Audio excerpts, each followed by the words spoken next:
everybody, welcome to the show. Around the nation right here, TYT Nation, Jeff Waldorf here with you. Hey, it's Friday, man. Made it through another week, and we've got a bunch more stories today to cap out the week with. It's been a very interesting week indeed. We'll go through some of the stories, some of the stuff continuing from earlier in the week, as well as new stories.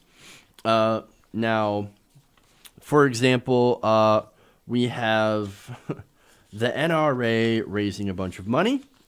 Great. As in not great. We also have another story on Parkland. Then, of course, we'll talk about what was in the omnibus. I know, like, the omnibus feels like it was last year, right? Like, that was forever ago. But wait, there's actually good news tucked away in the omnibus, and I'm going to have I'm going to give that to you today. So that's good. Then we have teacher strikes. That's awesome. We have it's not just teacher strikes. We have got a teacher's revolt going on here, and that is fantastic. Then, of course, we also have Democrats, the DCCC, up to their old tricks, and trying to stifle Medicare for all. So, oh boy. That's a awesome, well, not an awesome story, but awesome reporting on that story from TYT Investigates. We'll talk about that. We've got Scott Pruitt, the EPA, what they're going to eliminate as far as regulations. And so, like I said, a lot of stories, a lot of TYT Nation. Let's get to it. Before we do, I want to make sure to remind everybody to please give us a like, give us a share. That helps out greatly. Helps us get found on the algorithm and things like that. So please hit that like button. Please hit the share button. And if you haven't already, please become a subscriber. All right, everybody. Let's get into the stories. Let's start out with some good news. Oh, 1 second here. Before I get into the good news, I have to actually get something. I have to physically get something from the printer that I forgot to get earlier. So just give me 1 second.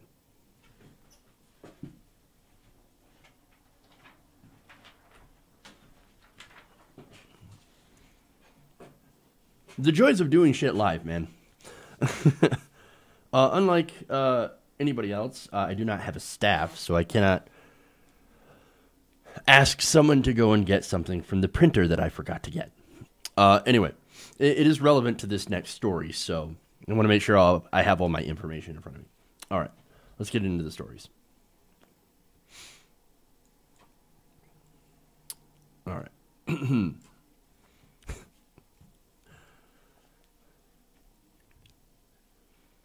So recently, Congress passed the huge omnibus bill that allowed us to basically avoid a partial government shutdown. Now, there are a lot of things in the omnibus bill that obviously were not great, including more spending on military, defense contractors and things like that. But there was actually some good things that were included as well. And also stuff that obviously didn't go far enough. For example, they had the legislation that would try to fix the country's national instant criminal background check system for gun purchases. That's actually not comprehensive gun reform. That actually isn't universal background checks. But it's something that Republicans can say, oh, look at that, I did something. And look, Democrats can also say, hey, look, I did something. All right. Anyway. There's more. There's actually something good. Election security, for example. The measure includes $380 million for election security grants. Now, some of that would include going back to hand-counted paper ballots, which I think is a great way to actually protect our vote. So, and of course, some of that came after the Senate Intelligence Committee put out some recommendations to some of the states to shore up our election system. The omnibus also voted to, or I'm sorry, would increase funding to for the opioid epidemic by about $4 billion. The omnibus also included a proposal that would not allow restaurant owners to pool tips. That's something that the Labor Department wanted to do that I was against.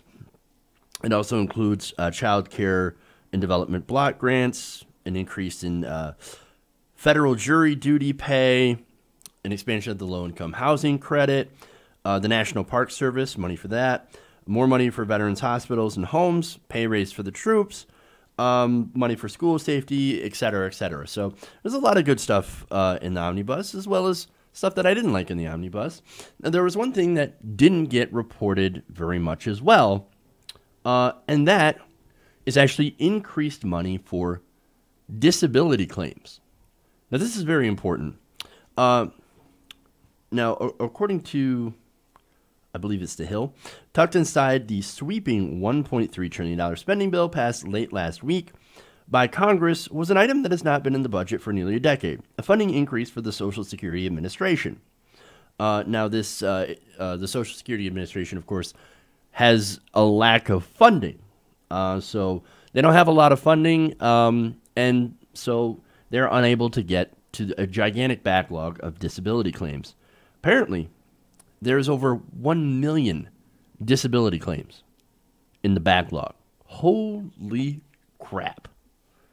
Now, the Omnibus Appropriations Bill also increased funding to the federal agency by about $480 million, bringing its overall administrative budget to more than $12 billion. $100 million of that will target the disability hearing backlog, in which claimants on average wait around 600 days for a judge to decide whether they will receive benefits, including health insurance and a monthly Social Security payment. Now, who was the person that led this? Well, you're not going to be surprised to find out that it was Senator Bernie Sanders. Sanders, the ranking non-Republican in the Senate Budget Committee and the leading proponent of the funding increase, said he became committed to securing additional money for the agency after reading an article last year in the Washington Post, which examined the personal cost of waiting for a disability decision and reported that 10,000 people had died waiting during fiscal year 2017. He said, quote, "I could not believe that 10,000 people died. It was beyond belief and unacceptable." Now, there's a reason for that. There's a reason that it's so underfunded. Apparently, the funding has remained stagnant since 2010, even though more people have, of course, tried to claim disability benefits. You've got a lot of baby boomers, for example, that are either retiring or living to the age of where they become disabled and actually have to get on Social Security for that. So in roughly the same period, they report, as judges worked with the shrinking support staff and scrutiny over the growing disability roles heightened, of course, Republicans are like, God damn, people going on disability. No, you should work until you're dead. That's literally the Republican retirement plan. If you ain't rich by the time you're 65, you should just work until they throw you in the ground. If you think that's an exaggeration, you haven't exactly been paying attention to the Republicans. Anyway, now the average judge went from deciding 12 cases weekly to deciding fewer than 10, which contributed to the significant backlog. Now, that's $100 million went to going to that backlog. Now, of course, there was a lot more money that went to this, $480 million. So where did the rest go?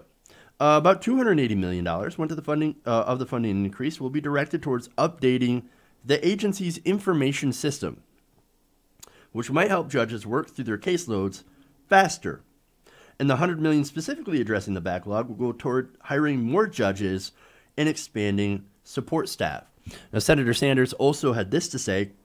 I'm sorry, that's not Senator Sanders. This is Nancy Altman, president of the advocacy organization Social Security Works. She said, quote, "It's very, very important. We've got 10,000 people who are turning 65 every day. This money doesn't get the backlog to where we should be, but it does get us back down on those wait times." Now, Bernie Sanders had said, quote, "What Americans want when they get on the phone or walk into an SSA office is is that they get treated in a kindly and appropriate manner, and that is increasingly not the case. We want to make sure Social Security functions, and that's what this is all about." So that's actually good news of some of the stuff. One of the things that was in the omnibus bill We do need to do something about Social Security. We need to make sure that it is there for people who need it. That's why he voted to expand or wants to expand Social Security, actually make the payments bigger, but also to get through this disastrous backlog. Now, of course, Republicans are going to use the argument, well, look at the backlog. Obviously, Social Security doesn't work, and that's why we should privatize it. Don't fall for it. Again, it being underfunded is a manufactured crisis. This is a manufactured crisis, just like the crisis at the VA. These things need to be properly funded so that they actually work. But if Republicans do that, of course, then that's going to go against their main argument for privatizing these programs. It's the same thing they're doing with the VA. There is a huge, huge push to privatize the VA. And so we cannot let them do that.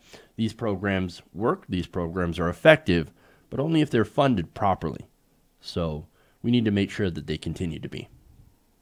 And that means pressing our politicians on doing so. And thank goodness Bernie Sanders is there trying to do the work as well. Okay. So let's go from Social Security to the NRA.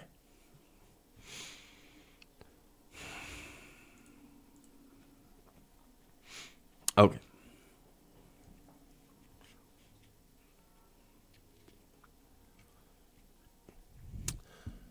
So recently, the NRA has been on a warpath against the students from Parkland, Florida. Now, of course, these students have been speaking out and trying to do common sense gun safety regulations. They don't want to take your guns. Basically, what they want to do is put some common sense safety regulations that are popular with the American people, including background checks, expanded background checks, closing gun show loopholes, making sure you can't buy assault-style rifles that were used in so many of the mass shootings, high-capacity magazines, things like that. Now, the NRA, of course, not happy with that, since they are a front group for the manufacturers, and they have decided to strike back in many different ways. And some of the ways, of course, is going after the Parkland students, and in response, they've actually been raising quite a bit of money from their attacks. Now, let me get to the details from the Huffington Post. Donations to the group had spiked in the aftermath of the school shooting, in which a former student armed with an assault-style rifle killed 17 people. According to the Nonpartisan Center for Responsive Politics, the NRA has received twice as much money from nearly 5 times as many donors in the week after the shooting compared to the week before. Now, CNN reported that donations to the NRA's Political Victory Fund, which contributes money to both political campaigns and for NRA-friendly candidates, tripled in February from the month earlier. So, well, why is that from? Well, it turns out in the Parkland students, the NRA has found a brand new boogeyman. Now, let me explain. Now, look, during the Obama years, the 8 years of President Obama, we had the NRA constantly saying, Obama's going to take your guns. He's going to come get your guns. He's going to disarm us, and we're going to end up in FEMA camps. Things like that. Right? Crazy, crazy stuff. But when President Trump got elected, well, they couldn't say, oh my God, President Trump's going to take your guns, even though he did literally say, we should take your guns.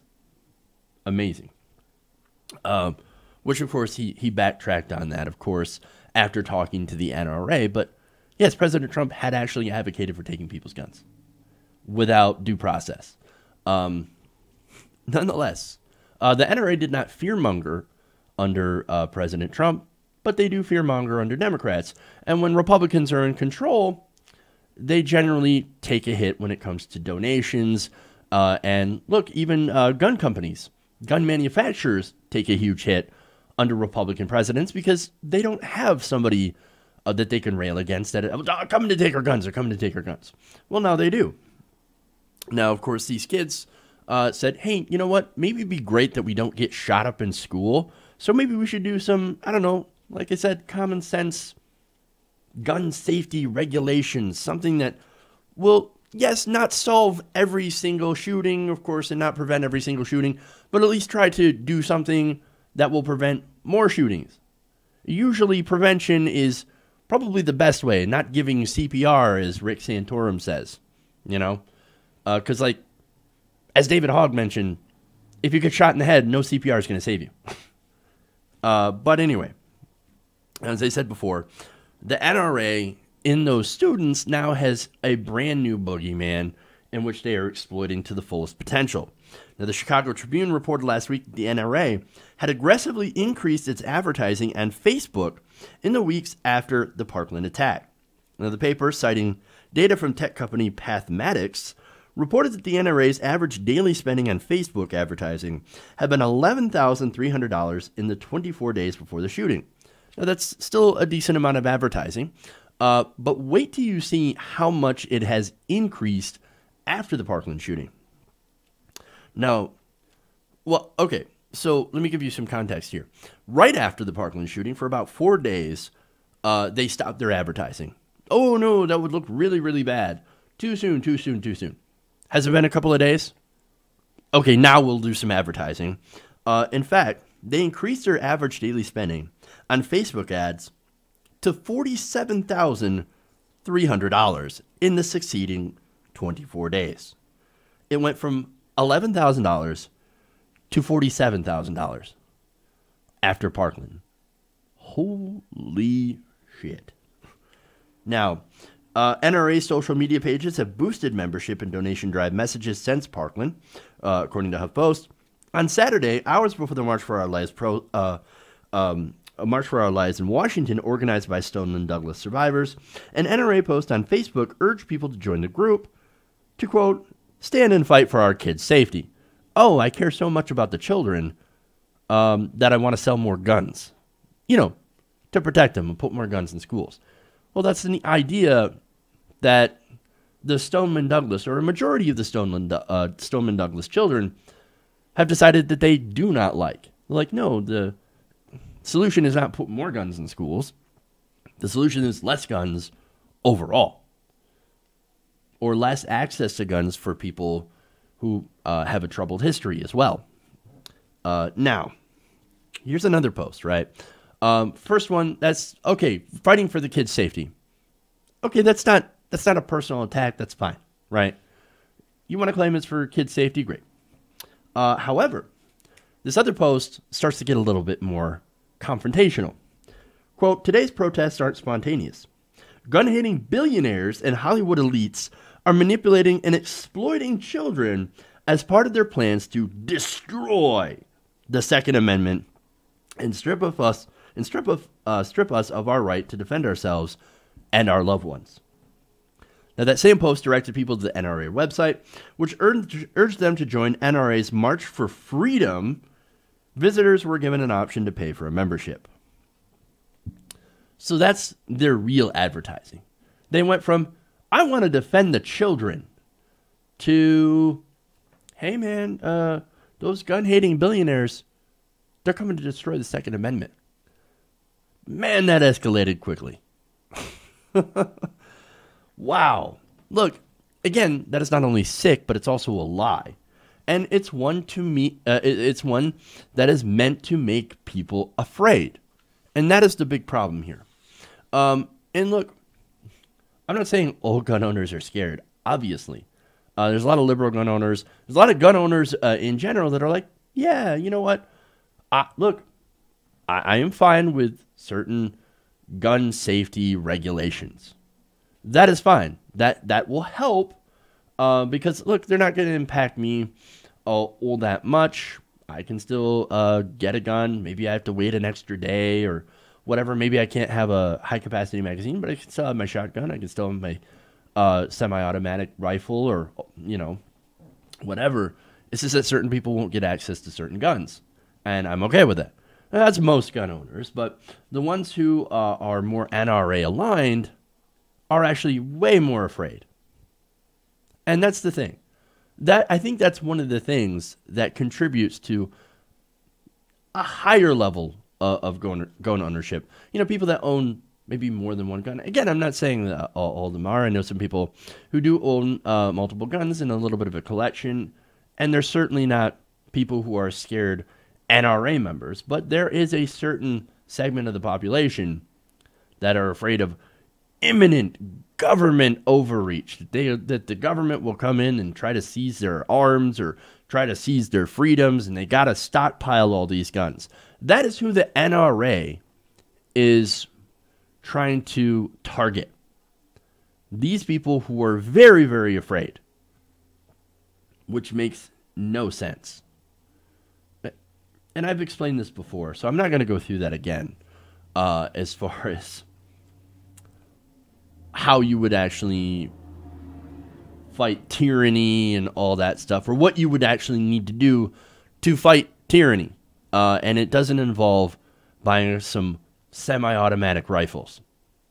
But anyway, let me show you how much they're playing off fears about some of the modest gun safety regulations that have been pushed at Parkland. In the 6 weeks prior to Parkland, the NRA posted just one message about donations or membership on its Facebook page. In the 6 weeks since, it has published 11 posts, one of which says, quote, "The freedom-hating left wants to take away your fundamental right to self-defense." And this was in mid-March, and it boasted in the message an exclusive renewal offer for existing NRA members. So here we make you afraid, and then we say, well, don't worry, you can renew and be part of the NRA. Look, do we want to take away the fundamental right to self-defense? No, we don't. There's nobody in here that actually wants to do that. Even the people that are saying, hey, let's eliminate the Second Amendment. You know why? It's because it's outdated. It's poorly written. It's very vague. And it doesn't apply to the modern day. Eliminating the Second Amendment doesn't mean banning guns. That's not the same thing. What it basically means is, let's just take out the language, because that's what this is about. The language about having a well-regulated militia. Since we already have a standing army, why do we need well-regulated militias? The whole point of well-regulated militias is to avoid a standing army, which then could be, of course, theoretically used for tyranny. So, of course, that will bolster some people's arguments of, well, that's exactly why we need a well-regulated militia. But that militia doesn't have the same access to arms and weaponry as the standing army does. And there's really not going to be much of a point when you get annihilated by a drone strike. But anyway, I promised I wasn't going to get into that. There's another. They said, quote, "Never in our lives have we seen more dangerous and reckless attacks from those who would despise our freedoms." So not only are we taking away the freedoms, we despise them. What freedoms? What freedom do we despise? They don't have an answer. They don't have an answer. And that same post promised a free gift for those who renew their membership. Quote, "We need you fighting with us more than ever." Look, that right there, of course, this is pure nonsense and propaganda. And more importantly, it was meant to sell guns. And so, look, let me get to the overall point here. All right. So before Parkland and after Obama, they didn't have a boogeyman, right? They didn't have somebody to try to fearmonger about, right? So, oh my God, Obama's going to try to take your guns. Well, now we have Trump. Trump's not going to try to take our guns, right? No, he's a good Republican. He's a great Second Amendment supporter, all that stuff. Well, nonetheless, people were not buying guns. The guns were not flying off the shelves before. In fact, it was so bad that gun manufacturer Remington had to declare bankruptcy. And again, it's because they didn't have anybody to fearmonger about. And then here comes that horrific shooting in Parkland, which, of course, this could have been any other mass shooting that we've had before. What was different? The survivors decided they had enough, and they wanted to speak out. The NRA looks at that, and they go, cha-ching, we found our boogeyman. This is a sick organization, man. And, of course, they engage in disgusting attacks. The NRA is not about defending gun owners or defending the Second Amendment. No, what they're all about And of course, they used to be about at least defending white gun owners. As soon as black people started coming in armed, the NRA is like, oh, no, you know what? I'm in favor of gun control. So it's really about making sure that white gun owners have their rights to weapons, to arms. But now it's all about cashing in on people's fear. Ironically, fear of the other, which includes black people, but of the government, of, brown people, foreigners, immigrants, etc., right? And look, sadly, that fear-mongering tactic seems to be working.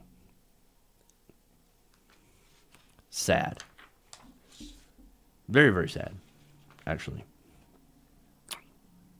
Okay.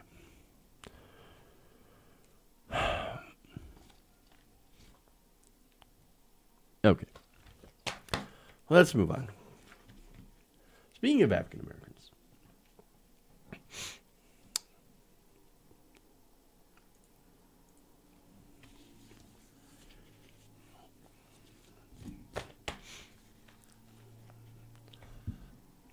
now, since the Parkland, Florida shooting, the survivors have gotten a lot of attention, and the March for Our Lives has gotten a lot of attention, which is great. These are kids that are calling for common sense gun safety regulations. No, they don't want to ban guns. Anybody who's telling you that is trying to fearmonger you. And they've done actually a great job at pushing some of our legislatures to actually try to do something about this. But there are a group of students that feel somewhat left out. At a news conference, according to the Miami Herald, a group of students led by a 17-year-old Kai Korber said that the increased law enforcement measures resulting from February's mass shooting left black students feeling as if they were treated like potential criminals. Now, they also say that they've been feeling left out of the entire gun debate,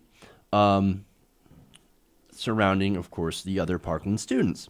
Now, he said, Korber told reporters, quote, "It's bad enough that we have to return to school with clear backpacks. Should we also return with our hands up?" Now, that is something that you don't hear in mainstream corporate media coverage of the Parkland students. Again, they've mainly featured David Hogg. Look, he's a great activist, and I've got a great quote from him later on, which supports this.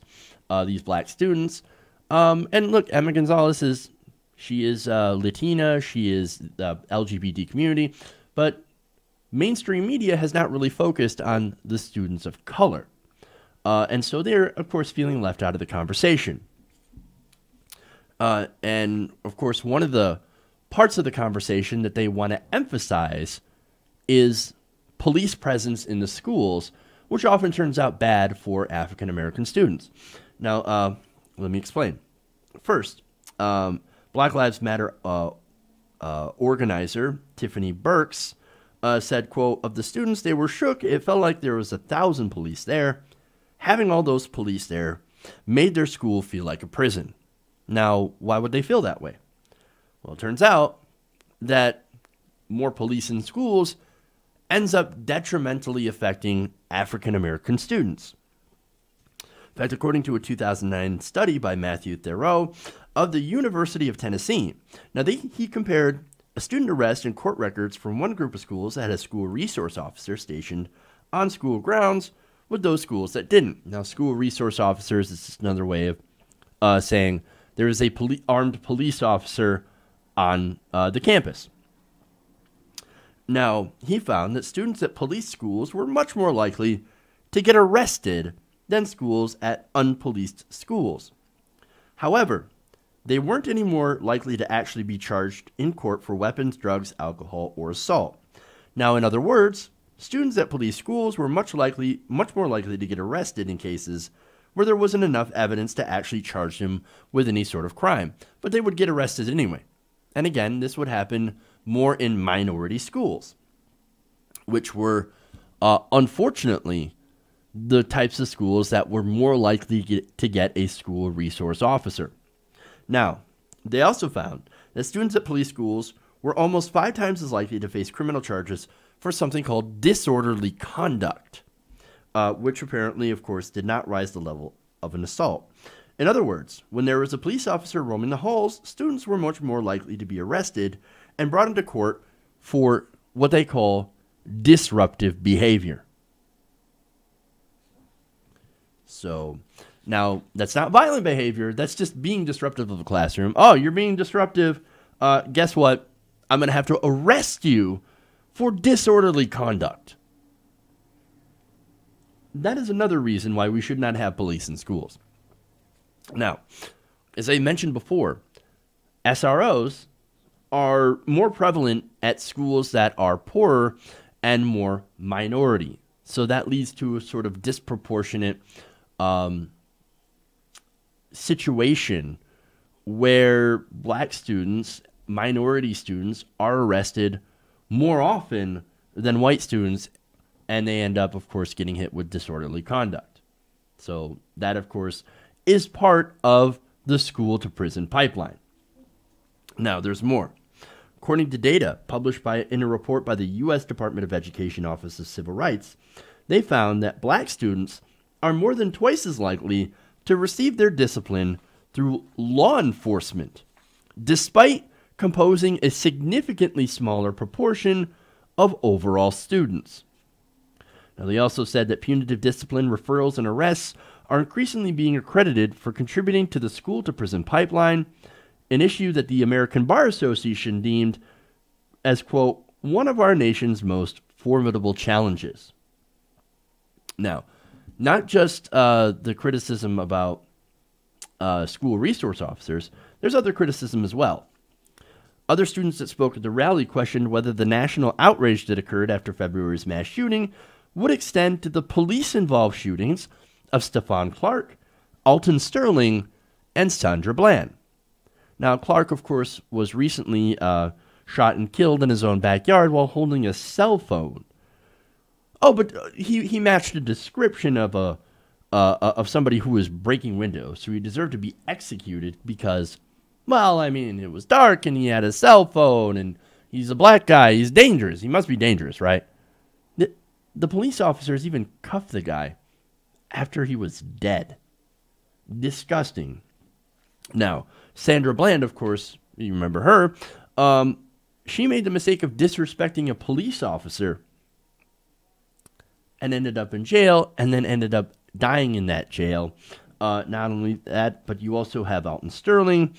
Sterling, of course, and his name came up recently because the officer that killed him, the officers, I should say, they ended up walking.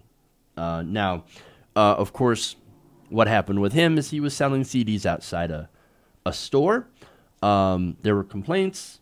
Oh, he's waving a gun around. He's waving a gun around.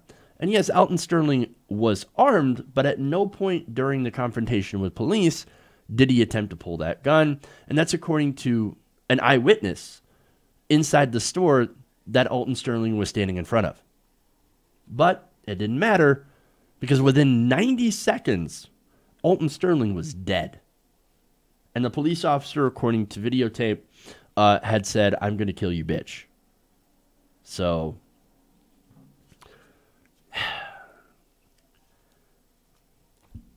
yes, these are conversations that absolutely need to be had. And the reason that it really connects to the situation when it comes to police and schools is that's the solution that a lot of lawmakers seem to be going towards. Let's put more cops in schools. Let's put more guns in schools. Well, when you do that, that's going to have a negative impact on minority students and on all students, but mostly minority students who tend to get disproportionately badly treated by these police officers.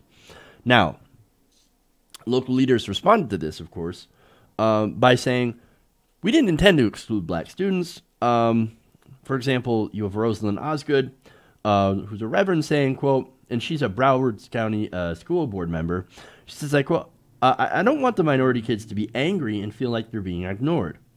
I don't think anybody's intentionally excluding them, but nobody's intentionally including them either. And I think that's actually a really good point.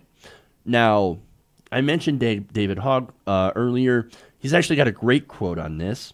He talked to Axios recently, and he said that the media's biggest mistake, when he was asked, by the way, this was a question asked by Axios, that reporter saying, what do you think the media missed throughout their coverage of the entire protest and the March for Our Lives and everything?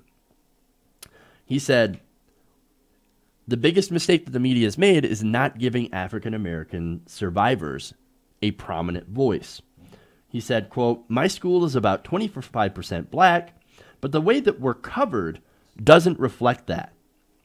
Now, Axios journalist and developer Alex Dooner added on Twitter that Hogg said the lack of black representation was, quote, disgusting. So he's saying, look, the media dropped the ball on this one. They did not represent African-American students, who are a fairly large part of the student body, 25%. They also need to be included. So here's David Hogg saying, we need to include these people as well, and maybe we should have a conversation on the impact that this has, that police officers have on school. And not only that, but the impact of police shootings, which is something that I've definitely wanted to see, and that's a situation that we definitely need to start having a major discussion on. So hopefully with that, the rest of the media starts to catch up and starts to actually have that conversation that has been sorely lacking in this press coverage. Okay. I'm not done with education. We got more. Okay.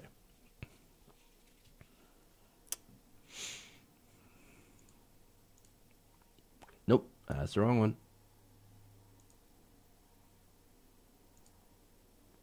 Whoops. Okay.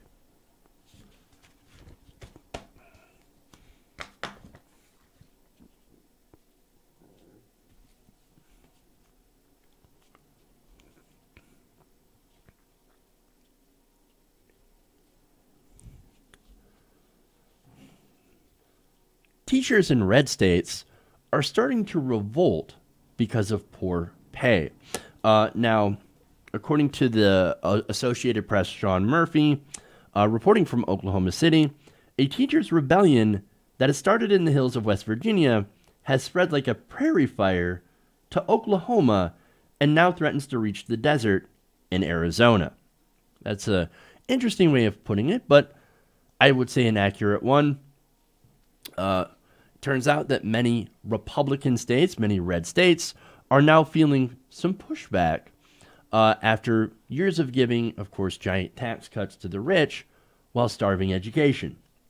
Now, for example, in Oklahoma, the Republican-led legislature approved money for teachers' raises and more school funding, and they had done so by reversing a tax cut and raising taxes on oil and gas. Now, they did that because of threats from teachers that were threatening a massive walkout. Now, on Wednesday night, Oklahoma lawmakers gave final approval to a bill that would generate $450 million in new revenue from a $1 a pack surcharge on cigarettes, increasing the gas tax by 3 cents and 6 cents for diesel, and raising taxes on oil and gas production to 5% from 2%. So those last two things, those are actually really, really important. They actually raised taxes on fossil fuel companies. What is this? No effing way. So these teachers in Oklahoma, all they had to do was just threaten, we're going to do a mass walkout like they did in West Virginia if we don't get some sort of raise, because we haven't gotten a raise in years, and we can't afford to continue doing our jobs correctly and effectively. Their power, their threats, got them to raise taxes in the oil industry. That's amazing. That is absolutely amazing. Now, let me give you some details here. Now, the extra revenue would largely go to fund an average $6,100 pay increase for teachers who were planning to walk out of class on Monday. Now, the oil and tobacco industries, of course, lobbied heavily against this bill, and anti-tax advocates who run in these areas, they vowed electoral retribution. Now, let me give you some example or some information about Oklahoma. Now, just like in Kansas back in 2010, when there was a Tea Party wave, Republicans that got into power decided, you know what we're going to do? We're going to do a grand experiment. We're going to cut taxes for the rich. Wait, haven't we been doing that ever since Ronald Reagan? Apparently not this much, because Kansas and Oklahoma both cut taxes for the rich to the bone. But don't worry, guys. They said it will create jobs. It will create all sorts of economic growth. We will have more money in our treasury somehow, magically, and everything will be great. Well, how'd that turn out? Well, it turned out terrible. For example, in Kansas, it went so badly that education was at levels lower than what the Constitution of the state actually mandated.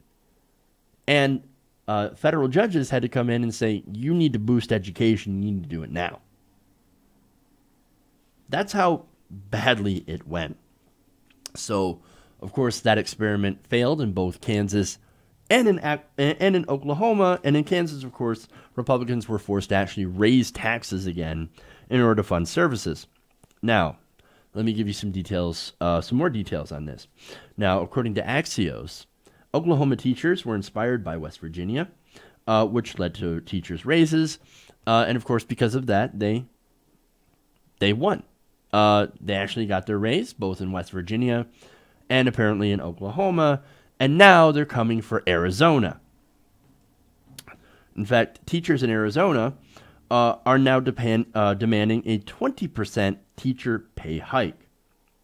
Now, some of the other demands, of course, are restoring state education funding to 2008 levels. Currently, Arizona spends about $924 less per student in inflation-adjusted dollars than it did in 2008. So that is a massive cut to education. Now, according to the Joint Legislative Budget Committee, restoring education funding to that level would cost the state about $1 billion, of which they would, of course, probably have to raise taxes in order to do. Now, they also demand competitive pay for all education support professionals, such as teachers, aides, paraprofessionals, and there are, of course, no dollar figures on that, and a permanent step and lane salary structure in which teachers are guaranteed annual raises and steady advancement in wages. And here's another thing that they demand: no new tax cuts until the state's per pupil funding reaches the national average. According to the U.S. Census Bureau's 2015 figures, the most recent available, Arizona spent about $7,489 per pupil, compared with a national average of $11,392. So they are way behind in spending per pupil, and of course, that leads to less education outcomes in Arizona. So that is the full list of the teachers' demands. Now, whether they'll be able to get those demands, well, I'm not entirely sure, but they are certainly going to try for it. It looks like teachers, especially in the reddest states, have finally had enough of not getting paid. Again, Oklahoma, Arizona, West Virginia. Look, in a lot of these states, all over the country, teachers have regularly had to take on second jobs. And of course, we've all heard the stories of teachers paying out of pocket for teaching supplies. And this is all in places where corporations have gotten gigantic tax cuts. The rich have gotten gigantic tax cuts. And trickle-down has been, of course, put into place. Again, Oklahoma, Kansas are the two basic examples of that. And we've seen what has resulted from that. less money for government, less money for services, and less economic growth. And trickle-down has absolutely failed, and has definitely failed our teachers, and in so doing has also failed our students. And I think that's the most important part. So I think these teachers are awesome. I think they're brave. I think what they're doing is absolutely great and 100% needed. Yes, we need to fight in order to pay teachers a decent wage for doing what they do. One that they can actually live on without having to take a second job. This is about making sure that everybody can get by doing their jobs. And that shouldn't be too much to ask, especially for people that are so important to the future of our country. And that's kids. And the kids got to have an education to be able to compete in the world. And for that, we got to have good teachers. So, you know, I hope this continues to spread all around the country. And it looks like it's going to. So best of luck to the Oklahoma teachers and the teachers in Arizona. Hopefully you guys can get what you deserve. Okay.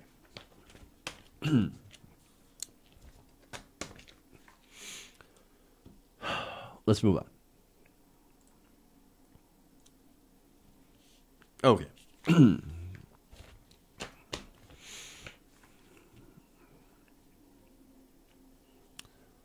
So this is another great report from Alex Koch, who is a TYT Network investigative reporter. He has been looking into the DCCC. DCCC, of course, has been doing a lot of shady things, supporting establishment Democratic candidates, even attacking other Democratic candidates who are more progressive. So there's been a lot of stories out about that. Now, the newest one is how the DCCC is dealing with healthcare. Now, there was another story, of course, where he talked about some of the recent internal polling done by the DCCC to find out the best way for its candidates to address the topic of healthcare. Now, Koch explains that the DCCC hired 2 research firms to conduct internal polling focused on 52 battleground districts expected to be close races in 2018. Now, he explains that they wanted to find a way to talk about healthcare. Well, look, I think that the best way is to talk about Medicare for all. However, what they found disagreed with that. Now, he writes, Stan Greenberg, a pollster and founding partner with Greenberg, Quinlan, Rosner, presented their findings at the office of the DCCC, the DNC, and suggested the Democratic candidate should focus on the flaws in Republican plans and offer only proactive solutions if asked, as The Intercept recently reported. Now, single-payer Medicare for all never made it into that conversation. Again, they're telling candidates, don't talk about your health care plan. No, only talk about how bad the Republican health care plan is. Don't talk about our own. Well, why is that? It's because they don't have a health care plan. Again, these corporate Democrats, they don't want to touch single payer. What they want to do is, let's just preserve the ACA, the private healthcare or private health insurance system, because that's working great for us, and it's also working great for our donors. And I'm going to get to that part. Now, GQR listed numerous likely Republican lines of attack against Democratic House candidates over Bernie Sanders' Medicare for All bill. Now, of course, that bill has about 15 Democratic co-sponsors, and so basically they're afraid that Republicans are going to attack on Bernie's bill. Now, are they going to defend Bernie's bill? Is that what they're suggesting? No, absolutely not. In fact, they're wholeheartedly against Medicare for all. Now, the memo offered no suggestions on how to counter Republican criticisms of Medicare for all, saying, oh, yeah, you're right, it is a socialist takeover. I mean, that's what Dianne Feinstein said. Oh, that's a complete government takeover of healthcare. I'm not quite there yet. Well, when are you going to be there, Dianne Feinstein? Well, the answer to that is never. She's a dinosaur. She's like in her 80s. She's never going to be there on Medicare for All. And look, most of the Democratic Party, unfortunately, is also never going to be there on Medicare for All. They're just not. And there is a reason for that. And I'm going to tell you that reason in a bit. Now, first, the memo reads, quote, the American people overwhelmingly want Congress to approve the Affordable Care Act, not repeal it or replace it with something radically different.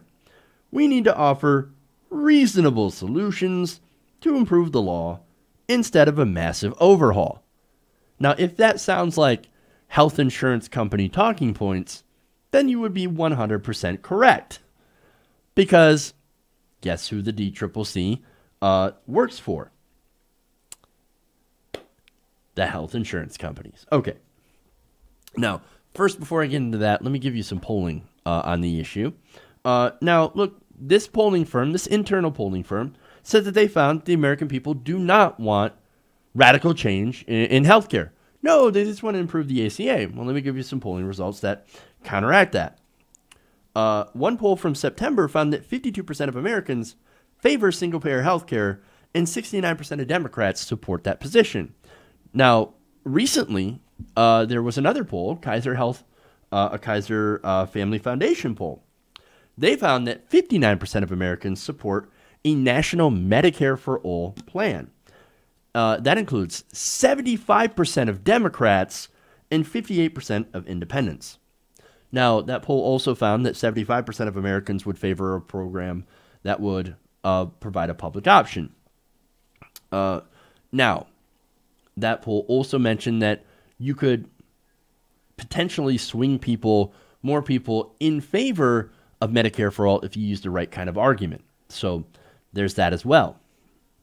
Now, does Medicare for All sound like a reasonable solution to improve the law and not a massive overhaul? No, that is a massive overhaul. And does that sound like, based on the polling results, that a majority of the American people are not in favor of that? No, it would seem to be the opposite. A majority of Americans are absolutely in favor of overhauling the system to a single-payer Medicare for All healthcare plan. So that internal polling, who are they asking? People in Washington? Are they asking fellow health insurance lobbyists? Are they asking the centrists on Twitter? On Donut Twitter? I mean, who are they asking? Because they're not asking the American people. They're not asking the majority of Democrats. 3/4 of them support a Medicare for All system. Now, here's a real reason, right? The DCCC is not pushing for something that 75% of Democrats want. According to Alex Koch, campaign finance disclosures show that one of the DCCC's biggest fundraisers is a lobbyist whose firm, Subject Matter, has been working for United Health Group, a health insurance giant that supports further privatizing Medicare. Subject Matter's founder and top lobbyist, veteran Democratic staffer turned lobbyist Steve Elmendorf, has been bundling contributions for the DCCC, and in the current election cycle has raised at least $164,000 for centrist Democratic candidates. In total, bundlers have brought in a close to $1.6 million to the DCCC in 2017 and 2018, making Elmendorf single-handedly responsible for more than 10% of the DCCC's bundled donations. Now, let me give you some more information about Steve Elmendorf.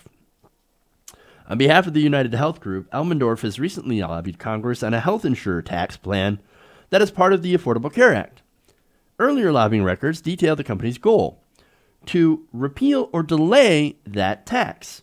In January, the tax was delayed 1 year and will not go into effect until 2019. Now, that tax, of course, would harm United Healthcare's bottom line. So, of course, he's like, delay it. Why? Because it's a tax on my company. It's a tax on the people that I represent. United Healthcare. We don't want that tax. So, yes, I am going to lobby to delay that tax. Now, Elmendorf also represents kidney healthcare company DaVita, having recently lobbied Congress on, quote, issues related to Medicare payment for end-stage renal disease and Medicare Advantage. Now, subject matters other corporate lobbying clients, include Facebook, Ford, Goldman Sachs, and Verizon. Well, that's a lot of companies that are just super, super popular these days, especially Verizon, which was one of the biggest lobbyists against net neutrality. Now, let me show you where this money from Steve Elmendorf is actually going. Personally, Elmendorf has contributed $16,400 to the DCCC since last year, and thousands more to at least a dozen moderate Democratic candidates, none of whom have publicly supported Medicare for All. Among Elmendorf's donations so far in the 2018 election cycle, you have $3,000 to Senator Tim Kaine, who recently said he has, quote, some concerns about Medicare for All. Well, from my guess, he's got about 3,000 concerns. Not only that, but you have $2,000 to Senator Claire McCaskill, who said it would be, quote, irresponsible of us to expand Medicare that is driving the debt the most in a way that is unsustainable financially for this country. So, she has about 2,000 reasons to believe that. What about Joe Kennedy? The great Joe Kennedy from Massachusetts is such a progressive lion. Don't make me laugh. Elmendorf donated $2,000 to Joe Kennedy, who has declined to support the idea. And he's also, of course, against legalizing marijuana as well. Not only that, but you have $1,000 to Representative Scott Peters in California. He's the chair of the New Democrat Coalition PAC, who proposed an Obamacare fix with the Bipartisan Problem Solvers Caucus. Not only that, but Elmendorf also donated $1,500 this cycle to the campaign of Senator Debbie Stabenow. Now, Stabenow has introduced legislation to lower the Medicare eligibility age from 65 to 55, which would be nice. She has not come out in favor of Bernie Sanders' Medicare for All bill and is very likely not to. Now, disclosure forms also show that many of the Democrats Elmendorf supports are also supported by the political action committees of companies and industries that would be threatened by Medicare for All, including some of Elmendorf's lobbying clients. Now, the example of some of these, of the spending of some of these companies and who they're going to, I'm going to give you that. The United Health Group PAC has donated $4,500 to Kennedy's 2018 campaign, $4,000 to Peters' campaign, and $2,500 each to Tim Kaine and Claire McCaskill's campaigns, according to the Center for Responsive Politics. Now, there's another PAC that's giving as well. The PAC of America's Health Insurance Plans, a health insurance trade organization, also gave Peters' campaign $1,000 last year and donated $5,000 to the New Democrat Coalition PAC and $5,000 to the conservative Democratic Blue Dog PAC. Not only that, but you also have DaVita PAC that is a frequent campaign donor and has contributed to the campaigns of McCaskill, $5,500, Tim Kaine, $2,000, and other corporate Democrats during this election cycle. As a result, these Democrats, so-called Democrats, will never support single payer because they're paid not to. Again, 75% of Democrats want single payer, support single payer. But these corporate centrist Democrats, they will not support it because they are not paid to support it. They are paid by health insurance lobbyists. And they get that money through the DCCC, which is being run by lobbyists who are not in it to represent Democrats, but to represent the donors. it's stuff like this that makes you really think we've got to get the money out of politics. I mean, that is the number one goal here. We got to get the money out of politics. If you don't, you're going to continue to have these Democrats that are controlled by lobbyists that will lobby against the majority of the American people. And they'll put out bullshit polls saying, oh, no, most Americans actually don't want Medicare for all. They actually want the fixes to the ACA. That's what they want. So ignore all those progressive polls. Ignore Bernie Sanders. Ignore the people that are supporting Medicare for all. Those don't matter at all. They're just a tiny little minority. No, the people that they actually represent, their real constituents, happen to be health insurance lobbyists. And they're the ones that are saying, ooh, no, we're not in favor of Medicare for all. You know why? Because that actually impacts my profits. Not interested in doing that. No, until you get the money out of politics, you're going to continue to have that. And that's not a situation that we need to be in. So that's why we have to get that money out of politics, and also why we need to support real progressive candidates. Because if we don't, we're never going to win on this policy. And ultimately, that's what it's about. It's about policy. And right now, the American people can no longer afford to wait for real healthcare solutions. Okay.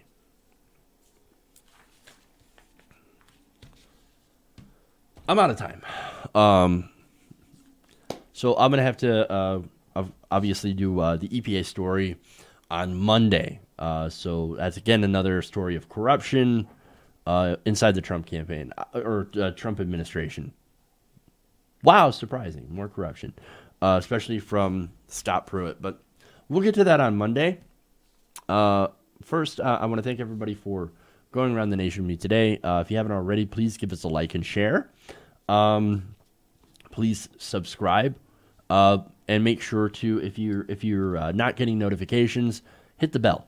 That's the way that you continue to get notifications, and make sure to click on our content, like our videos, things like that. So, all right. That's all I got for you guys today. Or that's all I'm going to do today. You guys have a excellent weekend. I got to get out of here. So remember, love you guys. And remember, change begins with you. Good night, 2AT Nation. Have a great weekend. We'll see you back here on Monday, 3 p.m. Eastern, right here at 2AT Nation. All right. I'll see you guys later.